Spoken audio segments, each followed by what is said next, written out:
Hello and welcome back to Continental Club, where we discuss the hottest topics in European football. No Mikey McCubbin today, but we do have Patrick van Straten, who's just come back from a trip to Seville. How was it, Pat? It was lovely. They didn't know I was an Arsenal fan, which probably for the best. Yeah, it was great. I love Sevilla. I had a great time. Baby loved it. Did you see the Ramon Sanchez Pizjuan? No, I don't think I did. Fair enough. I was just eating food like a normal man. But it wasn't in the distance or anything? Oh, no, probably. I just wasn't paying attention. No, I did go past the training ground, actually. Yeah, I went on the train out and I went past the training ground and I thought, oh, football. There is a chance that he saw the Betis Stadium, you know. Benito Villamarín. Also in the city. Do you know why? I was thinking this when I was watching some highlights the other day. Do you know why Spanish football fans don't travel in big numbers to away games? Whenever they cut to the stands, there's always about 10 guys up there. Yeah, even though trains are very cheap in Spain as well. So I didn't really get it. Maybe it's just part of the culture. Henry, you have also been on the continent this week. Yes, I have actually. Yeah, I went to Naples. It was very cool. All the bunting and celebration stuff is still there. Is it a bit sad now?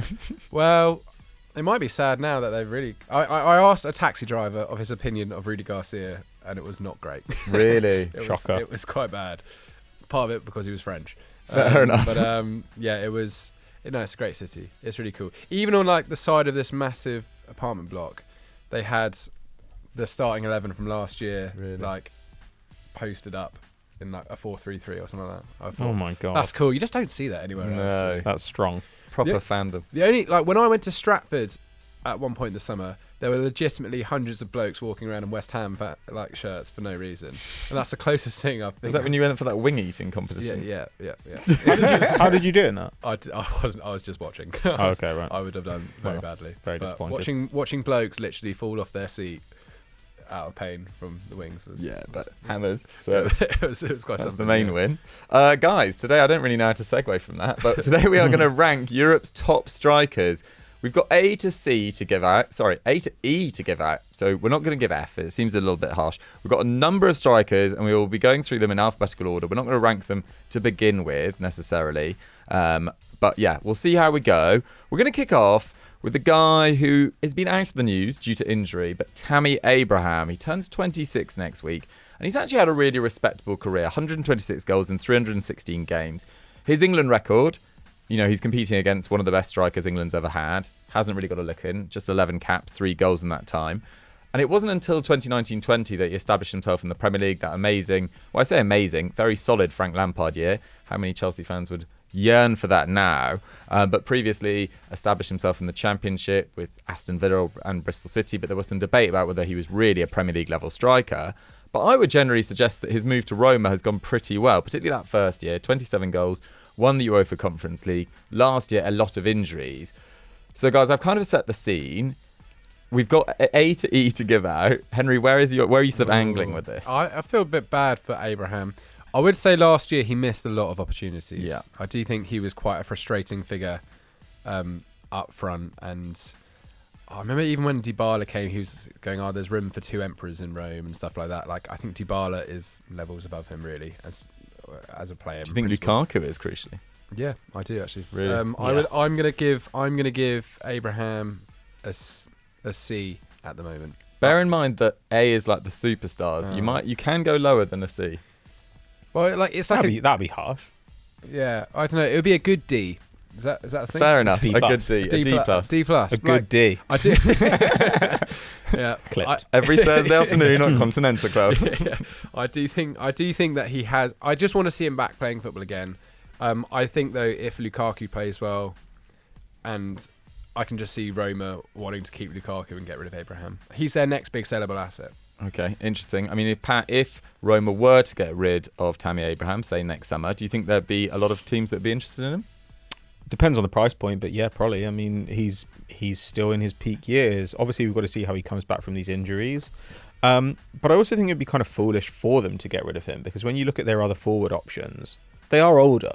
You know, like, there isn't somebody there who is going to be running the attack in 5 years' time. I mean, as a proper forward, I guess you got like other guys like Pellegrini, but they do need a proper striker to be there, and it's unlikely they would get enough for Abraham that it would help them go and get somebody better than him, if you know what I'm saying. But I don't know, like the thing about Tammy Abraham is we've always talked about how his numbers are pretty good, shot numbers have always been fairly decent, his XG's always been excellent, but the reason we look at XG is because it's predictive of success, right? If somebody's got good XG numbers but not a lot of goals, we say, well, it's likely that in long term they'll score in line with those XG numbers. But Tammy's not really doing that, hasn't really done that for the last couple of seasons, even though the season before last was very good, and now he's out injured. So I mean, I think it's kind of hard to give him above a C, even though that feels a bit rough, given that, you know, the injury is obviously outside his control. Yeah, I'm actually going with D.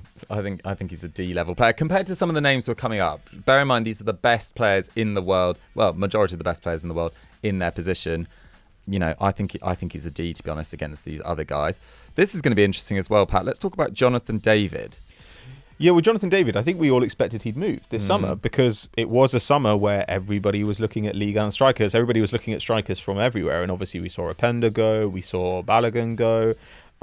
It sort of felt that like David should have gone too. 24 goals and 4 assists in the league last season is highly impressive. And, you know, this year he's missed a game. He's got 2 in 5. Lille have been pretty bad, to be honest with you. I think they've got a 2-2-2 record in the league. So I know their expected goals are a little bit better than that, but they haven't really been setting things on fire. And it does sort of feel like he's a little bit unlucky in that Lille have come to the end of a really good cycle. And so maybe another one will start again, but the best time to get that move is obviously when things are kind of at their peak. That was when Osimhen moved on. That was when Gabriel moved on. You know, a load of these guys got big moves out of Lille being really, really hot. Now, if they start to become more of a mid-table team or something, it'll be harder to justify that move to a bigger club. I mean, last year was a big step forward for him. He went up to 2.7 shots a game, which is kind of really like the lowest level I really want to see from a guy playing up front for you. His expected goals are up to 0.6. This is good stuff. But to be honest with you, David is he's not really a normal striker. You know, like he gets wide as well. He gets on the ball a lot more. He's much safer on the ball. He can play wide. Yeah, he's pretty creative. Like, he does a lot of stuff that makes you think this is a useful guy to have in your attack. And this summer, when Spurs were reportedly looking at him, you could definitely see how, if you're maybe going to flex between a back 3 and a back 4, if you need somebody who can play wide and through the middle or behind the striker, David does cover a lot of options there. 10 of those 24 goals last year, though, were penalties, which is interesting to me. And I don't know. I mean, the fact that he's only really had one season where he had really good shot numbers, even though he has been a consistent contributor, there is still a little bit of a question mark there. If I just wanted a centre forward, I think there are reasons why you would have gone last summer for Balogun or Openda rather than him, because he's more versatile, but on the other hand, he's much less specialised, like, in that role. Still only 23, contract's up in a couple of years. I really like the player, and I don't think this is the finished iteration of him. I think he's probably... See, I was thinking, like, we were going to have an S tier, you know. Or a superstar tier. Yeah. But if we're not going to do that, then I think he probably is like a C+ player right now. If we had an S tier, I'd probably be inclined to give him more like a B, low B. I think he's done as well as could be expected where he is. Yeah, yeah. That's it. Yeah, I think you make a good point about the players that did move in France. I mean, Terem Moffi as well got a move to Nice. Yeah, he's doing really well. Jonathan David maybe was just slightly too expensive for a lot of these clubs to move up this summer. But Real Madrid needed a striker, didn't look at him. You know, he was linked with Bayern Munich in the past, didn't look at him as well. Are you happy with C+, Henry? Yeah, I think so. Fair enough. Right, let's move on to Sébastien Haller. Yeah, I really like Seb Haller. I think he's a great striker. I thought at West Ham he was fine. I thought it was one of their more bizarre decisions to move him on and take such a heavy loss on him. Like, I don't think it was as bad as Scamacca, for example. And even Scamacca wasn't like a truly horrific addition. It's quite good in Europe, yeah. So I'm surprised. Like, Seb Haller's had pretty good pedigree wherever he's been. He was at Eintracht Frankfurt, and then went back to Ajax, and then exploded in 21, 22, 34 games and 43 games is absolutely nuts. In that Ajax side, I bet they wish they could hark back to those memories now. And Chuba Akpom. What are you talking about? It's true. It is true. Weirdly not on the list for this episode. But yeah, and then obviously I think last year is when we really kind of saw a different level of class to him, because testicular cancer, went away, came back, didn't score his first senior goal for the club until February, and ended up as their joint top scorer in the Bundesliga on 9. And you do look at that title run-in and think, if they'd had Seb Haller the entire campaign, it could have been a different story for Borussia Dortmund. Still unforgivable they didn't win the league. But yeah, his aerial win rate numbers are absolutely huge. I think he's just brilliant at linking players around him, and he's just sort of box predator too. I mean, this year he struggled to... He hasn't scored yet in 5 games, which is slightly down. But then if you look at the goal scorers who are, it's Marlon, it's Royce, it's the players in behind, and that just shows me that perhaps the point man is doing a different role this season, until they can kind of get on the goals. I mean, even his shots are really low this season so far. But Fulkrook's coming off the bench. He's not yet got a single goal either. He's got an assist. So yeah, I think Haller just needs that moment to spark up his goal scoring. But at this point in time, he's still doing a great job like linking the players around him. I think he's brilliant. He was a brilliant signing for Dortmund, a smart signing. Certainly like the 35 million euro price point they paid for him. They're getting the best years hopefully out of him now. So and once he gets going, I've got full confidence that we can see that striker that's been consistently scoring for the last few years. So I'd give him a solid B. Really, I really like Seb Haller. I think he's I'm a big fan of the kind of lump up front to give it a sort of crude description. I think that's important. And I think a lot of sides miss that, and he's a really good example of why it's necessary from time to time within a very fluid team behind him. He's a good kind of anchor. Absolutely, yeah. B- for me, B-, C+ sort of area. I think it was interesting that they did move to sign Fulkrug this summer, given the fact Fulkrug's over 30 as well. You know, maybe that's a sign of not quite thinking Moukoko quite ready yet either. Oh yeah. Do you not think just getting one of the most solid scorers in the Bundesliga for 11 million euros is just a good option to have? Like Moukoko is clearly just not trusted, and he's genuinely a child. I'd rather give the minutes to Moukoko though. I think he has looked really, really good, and like he needs time now. I think he needs time. We've seen other players around Europe start to shine at 17, 18. There's no reason Moukoko. We haven't really. Like we haven't seen that many players forwards shine at 17. But we've seen, Pedri, Gavi, Bellingham, players. That's not that many. But Moukoko's been playing top level, at least under 21 football, since he was about 14. Sure. But Fulkrug plays for Germany. He was scoring. I get it, but so does Moukoko. But Moukoko, there are a lot of games in the German Cup. I mean, admittedly, they tend to be against like pub sides, but like there are a lot of games in the German Cup, and I think it's a really competitive league this season. So I think having that option there for very little money is very sensible. Like Moukoko's gonna get his time, but when you're a young player like that, young players often have seasons where they take a step backwards, or where they just stand still, or where they're getting injured a lot because they're still adjusting to like the kind of workload of adult football. This just seems like sensible work by Dortmund to me. I think it's hard to complain about Fulkrug at that price point. I don't think it's a disaster. I just would have rather have seen the minutes go to Moukoko. Adeyemi can play centrally. Even Daniel Marlon can play centrally. But we're not running Dortmund, and we don't care about how good Dortmund are this season. We care about a potentially amazing young player becoming a truly amazing That's player. what I want to see more of him. Whereas Dortmund are like, Dortmund, going for, to stay in touch. Maybe it will secure them 4th place, but I just would want to see those minutes going to Leipzig Moukoko. are better, Leverkusen are better, and Bayern are better. So Definitely. It's really tough for them this year. Yeah, no, it really is. Right, speaking of Bayern, let's talk about Harry Kane. I think if there was an S category, this guy's got to be in it. He's straight in. I think, there's almost no point even talking about him, but 30 years old. I think the rest of Europe are maybe slightly waking up to just how good this guy is. I mean, I think even Bundesliga commentators have been surprised by how effortlessly he's adapted to that league. He's already got 8 goals in 7 games. His shots are at 4.5 per 90. That's the second best tally of his career. His XG per 90 is at 1.21, which is just absolutely insane. He's only actually, his key passes have understandably dropped. Apparently, a lot of German commentators really want him to stay more in the box now. But he's only creating 0.8 chances, but that's still incredible quality of chance, which I think goes to show, the quality of players around him. He's at 0.33 expected assists per 90, which is like Odegaard this year's on 0.06. And I don't mean to bully Odegaard because he's, having a lot of flack online, but, a very good creative level is 0.4, and Kane's doing that as a striker. That pass for Leroy Sané for one of the goals against Bochum. It's exceptional. But is that the one where he's in his own half? Yeah, essentially. Oh man, I thought that was so overpraised. Oh, Well, really? I couldn't believe the amount of Okay. space that he had to play it into. Oh, yeah, agree. about 50 meters, I agree. yeah. He did essentially just. Yeah, just bang it forwards, and I was Yeah. just like, "Why is he?" He's done And some the nice flicks around commentators the were corner. like, Bock "That is ball. incredible from Harry Kane." It's like I've seen Harry Kane do incredible things. I would not say passing the ball accurately into literally a quarter of the football pitch No, I agree. is like I up totally there. agree. What I was alluding to, he said to Henry and Carragher on and Abdo on that show on CBS that he's basically still Paul learning. Richards. He's Enrique Richards.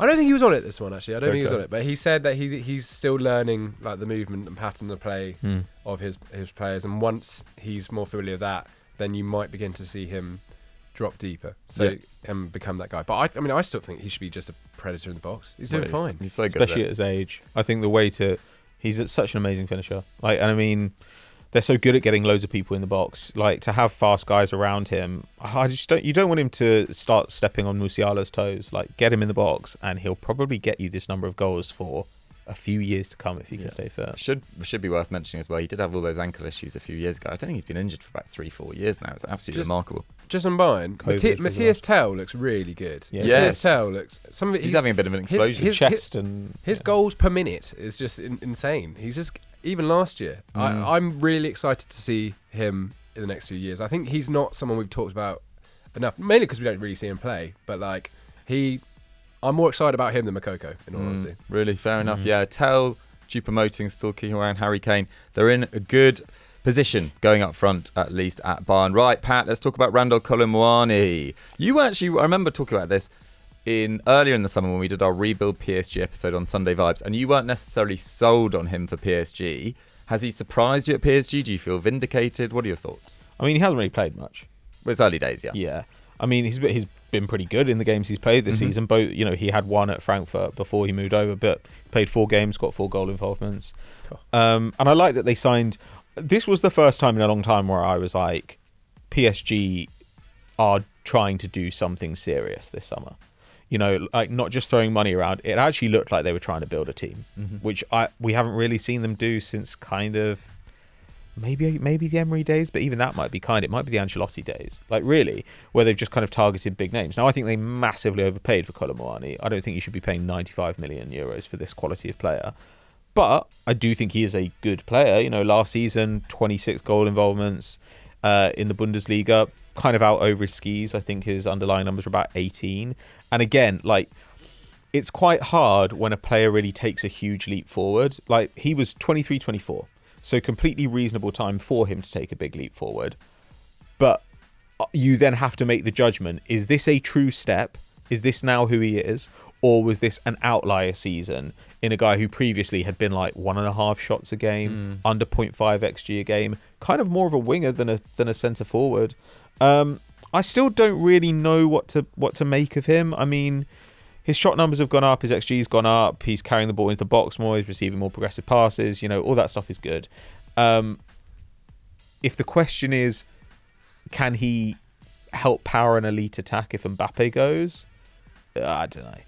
I still think you're going to need, even if it's him and Xavi Simons, who looks phenomenal this season, they're probably going to need another superstar there. I think the best case for him is probably that he's a pretty good striker, because he's 25 in December. Like, this isn't a guy with like years and years and years of development like some of these people here who are probably going to judge a bit harshly but do have time to grow. So I don't know, man. Like, to me, he's kind of he's like kind of a C+.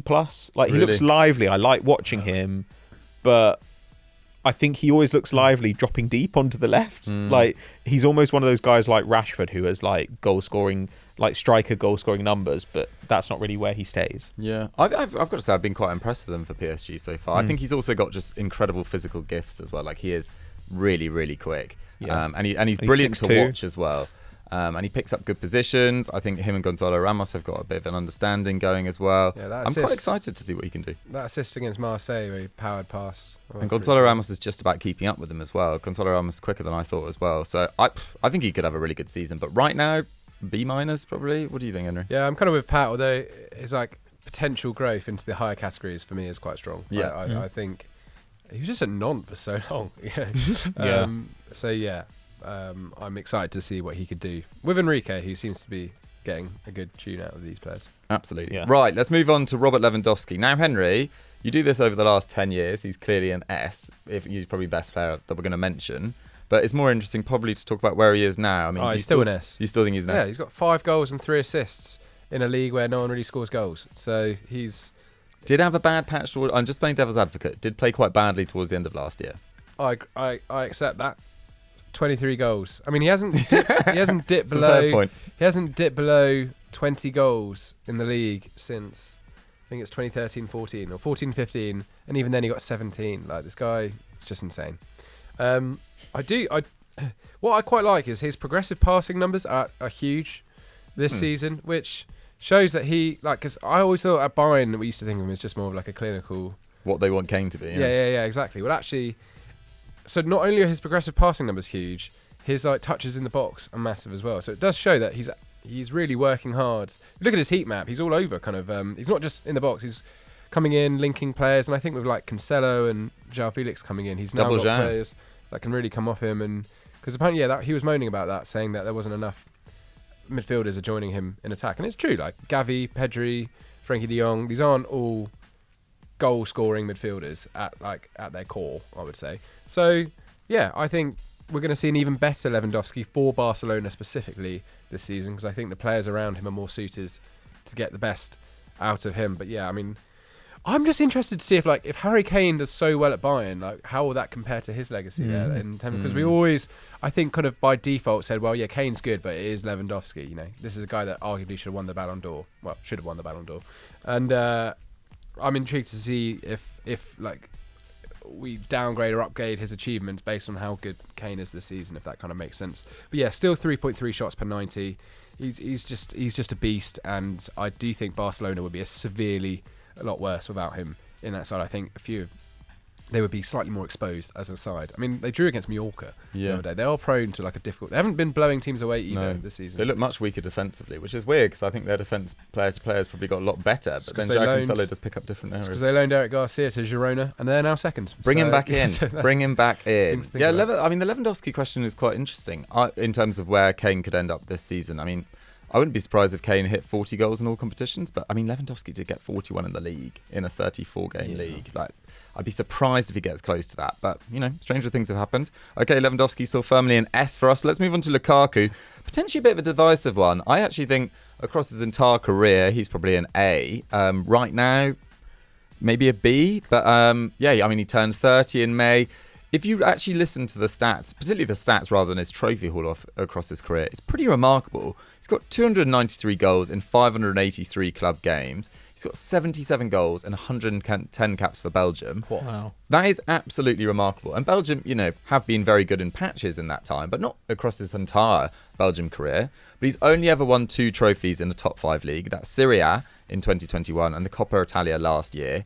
Champions League record as well, 18 goals in 41 games.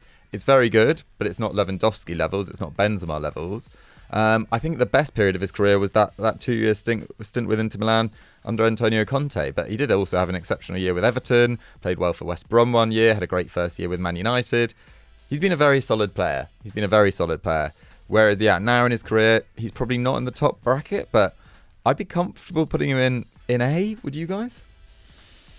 I personally like him, but I do think compared to Kane and Lewandowski, he is just more limited. Did we decide to put Kane and Lewandowski in S? Yeah, we created S category. Okay, created S. But yeah, I mean, a lot of people in the comments just would get really... It's one of the most divisive players that we tend to talk about. Yeah, he's the sort of show. Maguire-esque. Yeah, no, I think you can't... Like, those numbers you said are crazy. I think he's an A for me, personally. Pat? A lot of these guys are kind of around the cusp, you know, like between categories. I think there's stuff in his career which pushes him down a little bit. But I mean... At uni, you would get sometimes essays graded as like alpha beta or whatever, and he's kind of an alpha beta for me. Sure. You know, like he's clearly in A, but he's not quite as firmly there as you would want him to be, and as maybe he should be on the raw numbers. Sure. Okay, we've got about 5 to go. Pat, Lautaro Martinez. He's on great form at the moment. I love Lautaro Martinez, and I don't know why he's still there. Like, this is no disrespect to Inter. What? They're a very good club. But people have been looking for strikers for years. People are now spending, 100 mil on like guys like Kolo Muani. And Lautaro Martinez has reportedly been available for kind of similar money for a while. And I think Lautaro Martinez is pretty clearly Could play for Real Madrid. Pretty clearly the superior player. Mm-hmm. He's just a good striker. Like, he has been his whole career. Mm-hmm. I just don't know what he could do. There are 9 players in Europe's top 5 leagues who have more goal involvements this season, and some of those are flying extremely hot. The last 3 seasons in Inter in the league, he's had 23, 24 and 27 goal involvements in the league. I mean, what more could you want from this? 0.7 to 0.8 XG per 90 last 3 seasons. Over 4 shots a game in, I think, 4 or 5 completed seasons at Inter. And the other season, it was like the high 3 shots a game. So we're talking about Lewandowski here having 3.3 shots a game. Martinez has an extra shot a game on top of Lewandowski numbers. And on top of that, incredibly hard-working, surprisingly fast, really hard to get off the ball, can dribble a bit. He's in the top 2% for interceptions in his position, the top quarter of strikers for tackles. What more? He's even a pretty reliable passer. Like, I just don't know what else you want from this guy. Like, at the World Cup, you know, he gets a bit of criticism because he misses a couple of chances, and because people who don't really watch him are like, yeah, he's crap, isn't he? Like, what you should do is get a clinical striker, which obviously exists. Like, there are like 3 of those in the world. It's just... And actually, I was looking at his creative numbers, and across his time at Inter, about 1.2 key passes a game. So people talk about guys like Ivan Toney or Olivier Giroud as like back to goal kind of link up strikers. He creates more chances than they do. I don't know what more he could do to be considered an A tier striker. Yeah. That's clearly what, to me, when I look at this list, there's a name down here we'll come on to in a bit, but I kind of think there's like, you know, the Kane Lewandowski level.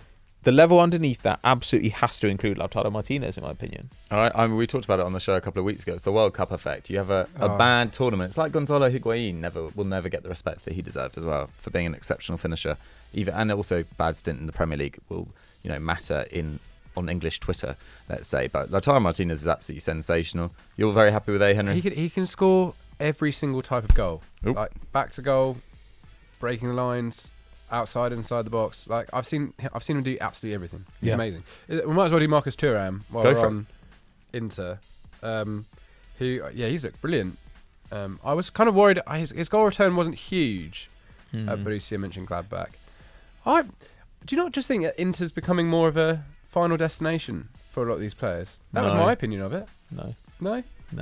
I get like. So I think they're probably favourites to win the league this year, but no. I get like Real Madrid could probably do someone like Lautaro, but it's interesting. Who was it? The Nice centre back Todibo, who said like he just didn't want to join Man United because he had a good thing going at Nice, and he was worried about what he might find elsewhere. And I think like Lautaro's situation at Inter is just so good. Like he's basically captain, king of Milan. And. My issue is more that I think you know, when Bayern Munich are linked with a striker, when Real Madrid are linked with a striker, I feel like Lautaro Martinez would be kind of the first name on my list, and he doesn't seem to be. Okay, I accept that. But I think, you know, Thuram could have probably got more money from other clubs than Inter, but he recognised that there was probably an opening in that forward line. What I like about Inter's transfer business is all the players they bring in seem to just... There's no nonsense around them. They all just seem to be fine. They all just get on with the job. Do you know what I mean? There's no like, oh, well, they succeed. They all seem to just sort of, it's just calculated business. Which I think Simone Inzaghi is a big part of that as well. We don't see from loads of clubs. But yeah, Thuram, 26 years old, 44 games and 134 for Gladbach.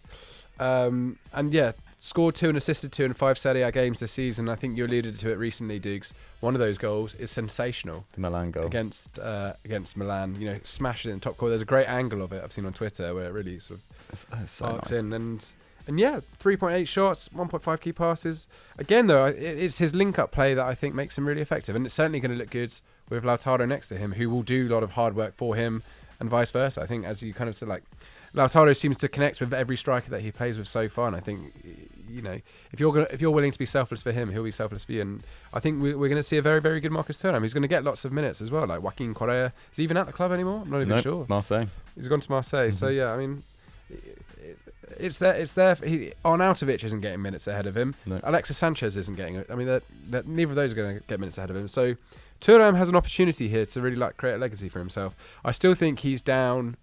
I would even go like D+ at this point in time. But again, like only against the caliber of the players that we're mentioning. There's a great potential for him to rise higher. I think this is just a really, really smart signing from Inter, and I'm pleased to see that it's paying off So far, it is early days, but yeah, Inter look far and beyond favourites for Serie A this season. Yeah, for sure. They've really got it together compared to their rivals at the moment, and look pretty good at both ends of the pitch. And their midfield's absolutely sensational as well, as we've got better depth and more balance than the other of their rivals as well. Thuram's an interesting one, and Kolo Muani. It feels like Deschamps is beginning to move past Giroud and Griezmann in that attack alongside Mbappe, and they feel like the sort of front runners to sort of take their places. Obviously, when Nkunku comes back from injury as well. The French just have so much depth in every area. It's absolutely ridiculous. Right, we'll talk about the RB Leipzig pairing in just a second, but let's talk Victor Osimhen. I mean, I think he's an A right now, to be honest. 31 goals in 39 games last year for Napoli. Quick thoughts, Pat, on the sort of scandal at the moment of Napoli's social media team putting out that video sort of mocking him? I didn't really see it. I'm not really the guy to ask. Fine. It was bad. Henry, what did you think? It was just so stupid. Like, it was clearly an attempt to kind of, I don't know who sanctioned. Knowing Aurelio De Laurentiis, you almost get the sense that he probably like ex-filmmaker. Feels like in Succession when they go like, "Oh, go on, release some dirt," on him, kind of thing. I don't know, because obviously Osimhen, it's an interesting one. Like him and Kvicha both kicking off against Rudy Garcia is not like there needs to be like an element of respect for the coach. Like Kvicha hasn't actually produced done enough. that much in his career. Yeah, he hasn't done enough to like be telling the manager not to sub him off, and his goal return certainly recently hasn't been enough. Osimhen, on the other hand, like I can see him being annoyed being subbed off with them hunting for a winner. But yeah, to go and mock a player for missing a penalty is just absurd. In all honesty, like imagine if Monaco started doing that for Balogun because he's missed 2 already. Like it just, I don't know why they would possibly do that. Do I think that this needs to result in like a full-on breakdown between player and club? No. Does it need to go to court? Yeah, no. It doesn't need to go to court. Did he need to delete every single social media thing? I mean, I don't know, it's all a bit childish, really. I think it just looks like a player that wants to leave, and they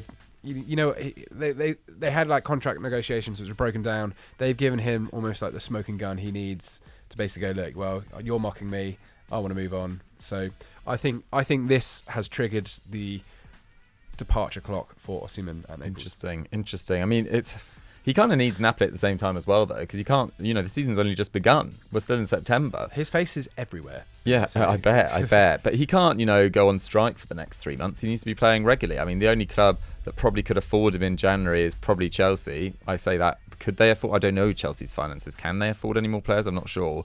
It feels like Real Madrid will be prioritising Mbappe and getting their funds ready for him. So, yeah, I'd knuckle down Osimhen and keep on doing what you're doing, because last year, as I say, absolutely sensational. Brilliant at Lille before that. And given the fact he arrived at Napoli with the most expensive player tag in their history on his shoulders, after, I think it was only 1 year at Lille, off the back of that time in Charleroi in Belgium, I think he's been absolutely brilliant. I mean, his goals per minute ratio is pretty much level with Harry Kane over the last 3 years. Kane's just played a lot more football because Osimhen has spent so long injured, had that facial injury, had that shoulder injury. I think he's done really, really well. Are you guys happy for him to be an A? He's an A+. Oh, yeah, I was going to say, he's touching superstar. Do you think? Yeah, he is. Yeah. Really? Okay, I like that. Even more positive than I am. Henry, let's do the RB Leipzig duo, and then we'll save Pat the final one. Yeah, I only put in Sesko because I saw like an interesting article saying is he the next Erling Haaland, which I thought was fun. But he's scored some insane goals so far. His volley for Slovenia, I encourage everyone to go find Van Basten. And yeah, one of the goals he scored this year for Leipzig was just incredible, like little header after flowing move. So yeah, he's just more interesting. I like the fact that like 80% of his shots are on target this year. He's only like he's been clinical of the minutes he's getting in this Leipzig attack, which is so stacked. It's really fun. 20 years old, so for me, he's probably like the lowest on this list. He's probably an E. But, I mean, it is really early days for Sesko, but it does look like they found just another stunning player. I mean, 16 goals last year for Salzburg, which we're not going to, you can't mock that anymore, The good players are coming out of that system. Openda, on the other hand, I just think he's fantastic. I really do. Like, his goals, he got 21 goals last year for Lens. He got 18 the year before that for Vitesse. And it's interesting what you were saying about penalties for Jonathan David. He's only scored 3 penalties in the last 3 years.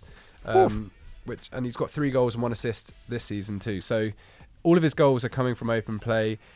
He's a kind of striker that can do everything. He's not bothered about, if you look at his heat maps, he's not just sticking in the box. He's dropping left, dropping wide. He's pacey. Yeah, I think he's excellent. I mean, 0.4 goals per shot last year, and he's at 0.5 this term too. So he's pretty clinical at the moment. And Belgium have been relying on Lukaku for so long. Openda's really sort of showed up at the right moment for a Belgian side in transition. And yeah, I'm very excited. I think 37 million euros look like a very big fee for Leipzig to pay out for him, but I think it's smart. It's them showing that they can. Yeah, it's them willing to like push the boat out a little bit on guys and try and get a few more years value at the top level. Sorry, I haven't really said that very well, but yeah, I think Openda for me is B or C plus. I'm not sure. B as early as this, really. I think so. I just think he's no. I think he's C. Come on, Pat. He's C with a lot of growth potential. Yeah, it feels rough to say C because it kind of implies he hasn't performed as well as he has. It's more that he just doesn't have a long track record yet. By the way, have we given anyone a D yet? Did we give Tammy Abraham a D? We gave him a good D. I think we gave Tammy Abraham a D. Sesko, are we saying E? E. Sesko. Yeah. E. Do you reckon? Just hasn't done anything, man. With a D. I'll give him a D. D. Fair enough. Yeah. Well, yeah, we need to have something. Why are you criticising us? We're giving you letters. Interested. I was like, oh really? I wanted more spread. This is what we needed. Yeah, that just felt harsh at the time, but no, I suppose he is a D. Right, let's move on to our final one, Dusan Vlahovic. Now, I think this is probably going to be the most contentious one. I think we're going to have some different opinions on this one. Patrice, take it away. Yeah, he's just not that good, is he? He's okay. He's perfectly okay. Like, and I always want to couch my opinions on Vlahovic on the understanding that he's 23 and he could just get good. Yeah, he could just get good. And I actually really liked him in the early days at Fiorentina. But generally speaking, at Fiorentina, when he had a good season, he was overperforming, and his numbers have been terrible in Juventus. Terrible. Right now, he's got 5 goals and assists from 1.6 expected goals. He's down to 0.35 expected goals and assists per 90. Would you be happy with that as a striker? You're a Sunderland fan, but would you be happy with that as a striker? No. That's like attacking fullback I just don't think numbers. he's as good as... I don't think he's as bad, as you make out. I don't say he's bad. I just say that like he hasn't done anything to prove he's good. He was quite injury prone last year as well. Playing for a bad side. He's playing for a side that, like, if they hadn't had a points deduction last season, would have ended up 3rd. Yeah. It's not that bad. They were pretty uninspiring in terms of playing style, at least. Well, so what? They don't need to be inspiring in playing style. Like, a load of people play for teams that are not inspiring in playing style, but they still get. It's very difficult to score a lot of goals in a side that don't create a lot of chances. I don't know if you're standing in the box. Allegri first half of the season, they were very dull and all over the place. But if you're standing in the box all the time and you get to take penalties as well, you should be able to get a few more than this. But across his career, it's been like a 0.5 expected goal and assist per 90 player. And like when you're 19. And not playing as a proper forward, not playing as a proper striker rather, like that's kind of fine. That's really promising. But now we're getting to the point where that needs to start to kick on, and it hasn't. It's actually gone backwards. And he's got 0 shot discipline. He had a season where he scored 21 goals at Fiorentina. His shots were coming for under 15 yards out on average. The next year, obviously got confidence. Suddenly his shots are coming from 17 yards out on average. So he's just taking pot shots. This year seems to want to start scoring again. They're still coming from 17 yards out. That's kind of what you see from a winger. You imagine wingers cutting into the edge of the box and getting their shots from just inside the box. You kind of want your striker getting those attempts from closer in, more central zones. And Vlahovic doesn't have this discipline in his game. Like I think his goal record is perfectly fine. It's perfectly fine. It's absolutely nothing special at all. And I don't know, he tends to go on these like streaks where he scores a lot and everyone's like, wow, what a player. And they ignore the streaks where he is functionally useless and kind of a bit of a problem. Like, I don't know, I think he's a pretty good finisher. I don't think he's a very good finisher. I don't think he's a very good all-round player. But that's the thing. And I don't think that he gets enough chances such that his finishing will sustain him at an elite level unless he makes an improvement. Like someone like Heung-min Son is outside Messi, he's the best finisher we've ever seen. Like he finishes at about 1.5 like times expected goals, which is crazy. But he also was an elite chance getter from wide. Much better than Vlahovic is. So Vlahovic, he needs to be a finisher, but he needs to get the chances too. And he's not really doing it right now. I mean, I look at his numbers and they're just like, they're slightly worse than 1 in 2. In his last 136 or what's that, 4 seasons in Serie A. He's young. He definitely can improve. He's a C. Yeah, okay, good. I thought you were going to say lower. No, like, I mean, there's loads of potential here, and he has still had some good seasons. He's just, people talk about him, people like, like Arsenal fans, oh, we really missed out on that. They just like him because he's tall. I just don't. I don't really get it. I think the fact that he has had some real seasons where he's overperformed his XG, like people do consistently talk about the fact that Gabriel Jesus is not a good finisher by his XG and has underperformed his XG but every he gets year so in many London. more chances But he does that get a lot it of chances. evens I know. out. You know? But I do think the fact that Vlahovic had to spend a lot of year last year kind of unfit. He's played with Milik at points. He's played Morata at points over the last couple of years. You put him next to Chiesa this year, and he does look. I think he looks much better than he did last year. Even though, but he's I wouldn't still not, say he's any higher than a C. But I he's just still don't not think getting he's- good I don't think numbers. he's functionally useless. I don't know. I just think Henry, where do you stand on this? Yeah, maybe C. Could be a B. I don't know. I think Mitrovic is better than him, in all honesty. I think has Mitrovic been, is better than him. improved over the last few years. Just on Morata, what would you give him? Because Oh, I I feel didn't even like think Morata. captain of Spain.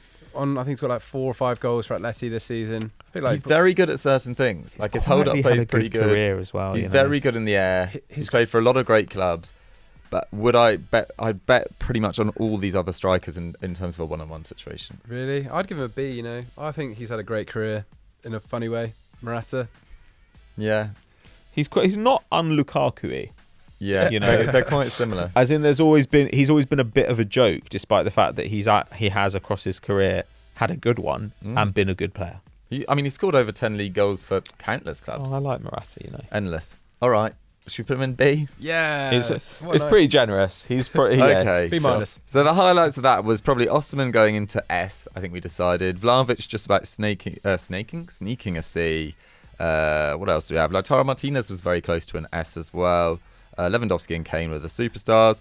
Everyone else, I think they were quite fair analysis. Did we get any drastically wrong though, guys? Let us know in the comments. Who's going to be annoyed with us this week? Who's going to be furious that they watched something for free on YouTube and that we said something about a player who plays for their club that they didn't like? It will get a grip. I can already answer that. It will be undoubtedly someone that I've offended. They're such babies, man. They're literally like, somebody said a guy who plays for my club who I've never met and wouldn't care if I lived or died. They said that he was only good instead of very, very good. I'm really upset. If any of us said this, come on, man. It'd be rude because Pat saying it. I feel like they love it. They love getting told off by daddy. Just don't be a baby. It's only football. Calm down. I totally agree. I think that might have to be my new tagline on Twitter. Guys, thank you very much for watching that section. Don't go anywhere though. I was about to say. We've got big match predictions coming up next. If you want to turn off, this would be a great time. That's all I'm saying. Right, big match predictions time. There is no McCubs this week, so it still doesn't count towards our overall leaderboard, which will stay at McCubs 13, myself 10, Henry 6. But I will review last week's results anyway. So Leipzig versus Gladbach. Joe went 3-1 Leipzig. Zach went 4-1. I went 2-0. It was 1-0, so that's 1 point to all of us. PSG versus Marseille. Both of them backed PSG, but not by the right scoreline. I went 4-0, and it was 4-0. Wow. 3 points to me. Well done, Diggs. Loved that. I was very chuffed. Bonus points. And Zach and Joe get 1. Atleti versus Real Madrid. None of us saw it coming. Congrats to Atleti. Really good performance. No points to any of us. So on the scores on just that solitary week, I got 4 and Zach and Joe got 2. Right, let's start with the first game of this week. Barcelona versus Sevilla. Friday, 8 p.m. First versus 11th. There's 10 points between them, Pat. As we mentioned earlier, Barcelona and Sevilla actually playing in midweek. Sevilla got a big win. Yeah, great. I mean, like, Sevilla are incredibly boring. Yeah. They're just waiting for the Europa League. They have been boring for a long time. But they did score a lot of goals on Tuesday. Yep. But kind of, against their will. Like, I mean, look, Barcelona are totally fine. Barcelona, even though we look at them and we're like, they shouldn't really be competing with Real Madrid because Real Madrid are a smarter club and they're better constructed and they've got a better manager and blah, blah, blah. Like, Barcelona are just like good. Like, Lewandowski is amazing. Forwards. They've got a better attack. Their defense is okay. It's about the same level as the other teams around them. They played an extra game, which make them look dominant at the moment. But Lewandowski, we've already talked about, and been phenomenal. Torres had a good start to the season. Cancelo's had a good start to the season. Joao Felix looks like he's fitting in nicely. They've just added some parts, and they look pretty good. So yeah, you'd expect them to compete for the title till the end. Sevilla are not great. They kind of made themselves good in the last couple of years, or made themselves okay by having a solid defense, and the defense has not been good so far this season. It's like 14th in Spain by expected goals against, and even by goals against, like, it hasn't been good either. What's interesting about Sevilla is when you look at their numbers, they're really stylistically distinct. They cross constantly, 32 crosses a game. That's top in Spain, but the next highest is 22. Okay. 10 extra crosses a game. Moyes They're ball. constantly just swinging the ball in. They also spend more time in the opposition third than any team in Spain. They make more tackles in the opposition third than any team in Spain. They really are pressing high under Mendilibar. But so my hope is that right now maybe it's not quite clicking, and at some point it will, and then suddenly, kind of like Pochettino at Chelsea, you're like, this doesn't look right. At some point, hopefully people understand the system, understand their roles and the players around them, and it all works. But right now, Sevilla are boring and crap, and Barcelona should win this game comfortably, to be honest with you. Yeah, I mean, they're scoring a lot of goals at the moment, Barcelona as well. There's so many options up there. I mean, Lamine Yamal even. Rafinha looks back on form as well. I can see this being... I might go 3-0. Pat? Bloodbath. Wow. Yeah, 3-0, why not? Fair. Henry? Oh, I can't say 3-0. Yeah, go on, do it. No, I'll go 3-1. 3-1, I sure. think Mallorca can score 2, Sevilla can score 1. En-Nesyri in the air. Watch out for him in the air. Right, Henry. Leipzig versus Bayern Munich, Saturday, 5:30 p.m. First versus fourth. There's just 1 point between them. It's crazy tight at the top of the Bundesliga. It's so good. I think it's the best league to watch at the moment so good. this year. And sneaking in the top 4? Stuttgart. With Serhu Girassi, who's got 10 goals already. I mean, That guy. Yeah, I think he's a good player. One of his finishes at the weekend was I don't know if he's stunning. this good. He's got like 11 goal involvement. No. Do you know the top scorer in the Bundesliga last year got 16? He's got 10 already. You know when you watch like a long distance race on TV and one guy like goes really early and gets ahead and then like panics and the rest of the pack catch him. Do you think he's about to get a His stitch? leg's going to fall. Oh, out. get a stitch and have to he's be- gone early. Yeah, he's basically gone early and he's going to have It's like to... my sister when we did the London Marathon. She ended up on a stretcher. There we go. But you do it just so, like, you do it and then you get somebody to take a picture of you at the front of the pack, yeah. and I'm winning. then you get injured, Yeah. and you can just keep that picture forever and tell your kids that you won like the marathon. Jurassi's basically having his moment on the camera, but no, look, he is a really good striker, and I've good on Stuttgart because they've been crap the last few years. But this game, I'm really excited for this one. I think this is going to be fascinating because it seems to be that Bayern can comfortably destroy the lesser teams. But when they come up against a good side in the Bundesliga, like they are being exposed. They're not as kind of foolproof as the back as you might expect. Like Leverkusen did very well against them. Conceded some goals against United. Yeah, exactly. Yeah. Conceded 3. And I think Leipzig's attack has more than enough to bother them. Leipzig have a really good record at the moment against Bayern. They won the Super Cup very comfortably, 3-0 at the start of the league. And last year they won 1 and drew the other against Bayern. So, it's on Bayern to go to Leipzig and make a point of it. And you said earlier, Xavi Simons is exceptional. It's true. I think he's like, his goal-creating actions at the moment are just off the chain. Like some second highest in the Bundesliga. He was the most creative guy in the Eredivisie, and he just carried that over. I really like this 4-2-2-2 that they've kind of remastered again this year with Dani Olmo and him, 2 like unbelievably creative players in behind strikers that can also like do it all. And then with that kind of Campbell, Java Schlager axis at the back, I think because also their defense is really solid as well this season. And with Lukaku coming in from Lille, it's a really Lyon. Well, it's they're doing it right at both ends of the pitch, and they actually don't have the ball in the opposition third very much. Leipzig, they tend to kind of like wait, bide their moment in the midfield and then strike. So I think they'll be confident in this Bayern game. They'll have seen that Bayern have got deficiencies against other teams. They're both very narrow. Neither of them really relying on wingers very much. So I think it's whoever can distort the other the most could get the most luck in this game. So yeah, I think it's going to be a pretty brutal game. I'm going to go for. I mean, there's goals in this. I might even back Leipzig for a victory on this one. I think they could generally do it against Bayern. I'm going to go for 3-2. Fair enough. Yeah, it does feel like Marco Rose is doing one of the best jobs in Europe right now, actually, given the talent that they lost this summer as well. So respect to him. I don't see this being... I might go for the Desmond again, like I did with Bayern Munich, Bayer Leverkusen. I might go 2-2. Pat? I think so too. I mean, like, Bayern... Tuchel wants to play this control style, and I don't really think he has the right personnel for it. They'd almost be better going toe-to-toe with Leipzig in transition attack, or he just needs to like play Lima basically all the time. I think like that. Lima, I don't think is like the best player in the squad, but I do think he can balance it. Against United kind of had the perfect opponent to play the way they want to play. Like Bayern were going to come out at them and try and hold the ball, and United were going to get counter-attacking opportunities. Well, Leipzig, as Henry was saying, kind of want to play that way as well. They're happy to wait and then try and strike really quickly. And I think they're better at it than United are. United's attack has been awful recently. So I kind of back them to get through it at least a couple of times. It's just that I think Bayern are kind of in that Liverpool space where I think their defence looks pretty shoddy right now, but their attack is so good they can score their way out of problems. So I wouldn't be surprised if Bayern end up winning this like 4-2 or something. Yeah. Watch out for them from set pieces as well. I think it's quite a long-running issue with Bayern Munich, which is kind of bizarre because they have had good, large centre-backs in the last few years as well, but they are just not very good at not very good at defending set pieces, I should say. Right, let's move on to our final game, Milan versus Lazio, Saturday, 5:30 p.m. I'm not going to do the table because they are both playing tonight as we film this on Wednesday night.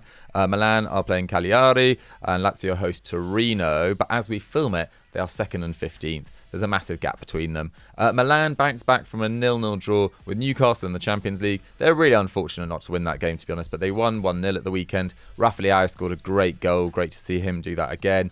They're only 3 points behind Inter as we film this, but their goal difference is already 10 different. Inter being amazing all over the pitch at the moment. And expected points actually rates Milan as only the 6th best side. And considering that they only scraped into the Champions League spots last year, and they had this massive rebuild in the summer, which was really exciting on paper, and I do think it's made their attack much more balanced and deeper. It was, I think, a bit of an error not signing a more out-and-out defensive midfielder, especially because Benacer, I don't think he's really a natural 6, to be honest, and he's out injured anyway. So, yeah, it's a little bit tricky in this game. Their probably star player so far, other than Leao, has probably been Olivier Giroud. He's got 4 goals and 3 assists in 5 games.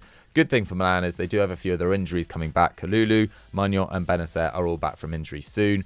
As for Lazio, considering they signed 10 players in the summer, they've been bitterly disappointing. I know that's a period of upheaval. They obviously lost the totemic figure of Sergei Milinkovic-Savic, but it hasn't worked out so far for Guendouzi. Daichi Kamada's been up and down, I would describe it as. And Ciro Immobile's difficult season last year looks to be continuing as well. They could only draw 1-1 with Monza at the weekend. Monza completely outplayed them, had double the amounts of shots, dominated them by XG as well. But.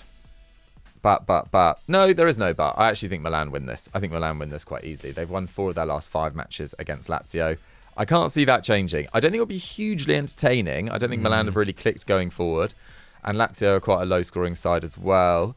I might go just for quite a conservative 1-0 to Milan, I'm afraid. Henry? Yeah, I was going to do that too. You can join me. Yeah, I thought, I said against Inter, I thought they were going to get exposed. And They were. I'm a bit disappointed with Milan. I don't know. Yeah. All those additions, I was really hoping for something different, and it just looks kind of the same. Even when they won the league, it felt quite stressful. Yeah. Just sort of grinding out results, and I don't quite get it. But yeah, 1-0. 1-0. I mean, a couple of those guys coming back from injury might make the difference, but yeah, I kind of agree. I'm waiting for Milan to look like what we thought they could be. So I'll say 2-0 in this one, just because I think Lazio are that bad, but I'm not impressed by Milan. I think Pioli might be under a bit of pressure soon, to be honest, even though the gap, at the moment doesn't look too bad in the actual table. Sorry, it just knocked the mic. Hopefully you could hear that. But guys, thank you so much for watching Continental Club for this week. I hope you guys enjoyed our ranking of all the top strikers around Europe and those big match predictions. Thank you very much to Henry and Pat for contributing. Get ready for Sunday Vibes on Sunday, obviously. Get ready for We Need to Talk tomorrow, and we'll catch you later in the week. Bye-bye.